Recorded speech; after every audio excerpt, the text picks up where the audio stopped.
ಎಲ್ಲಿ ಹೋಗಿದೆ? ಇಲ್ಲೇ ಕೆರೆ. ಕೆರೆಗೆ ಏನಕ್ಕೆ? ಬಟ್ಟೆ ತೊಳೆ. ಬಟ್ಟೆ ತೊಳೆಗೆ ಹೋಯ್ತಿದ್ದ? ಯಾಕೆ? ಎಂದು ಅಮ್ಮ ಹೇಳಿದ್ರು ಅದಕ್ಕೆ. ಅಮ್ಮ ಹೇಳಿದ್ರಾ? ನಿಮ್ಮ ಮನೆ ಬಟ್ಟೆ ಎಲ್ಲ ನೀನೇ ತೊಳೆಯೋದಾ? ಮತ್ತೆ ನಾನು ನಮ್ಮಮ್ಮ ನಮ್ಮಣ್ಣ. ಏನೇನು ಹೆಲ್ಪ್ ಮಾಡ್ತೀನಿ ಅಮ್ಮಂಗೆ ನೀನು? ಬಟ್ಟೆ ಎಲ್ಲ ಹೌದಾ? ಕಸ ಗುಡ್ಸೋದು? ಬರಲ್ಲ. ಕಸ ಗುಡ್ಸೋಕೆ ಬರಲ್ವಾ? ಮತ್ತೆ ಮನೆ ಒರ್ಸೋದೆಲ್ಲ ಒರೆಸ್ಯಾ? ಮನೆ ಒರ್ಸೋದು ಒರೆಸ್ಯಾ? ಹಂಗೂ ನಿಮ್ಮ ಅಮ್ಮಗೆ ಹೆಲ್ಪ್ ಮಾಡಿದ್ಯಾ? ಎಷ್ಟನೇ ಕ್ಲಾಸು? ನಾನು ಫಿಫ್ತ್ಗೆ.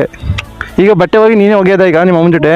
ಹಾಂ, ಎಲ್ಲ ಇಳಿದ್ಬಿಟ್ಟು ನೀರೊಳಗೆಲ್ಲ ಜಾಡಿಸಿ ಹಾಕೋದು ನೀನೇ?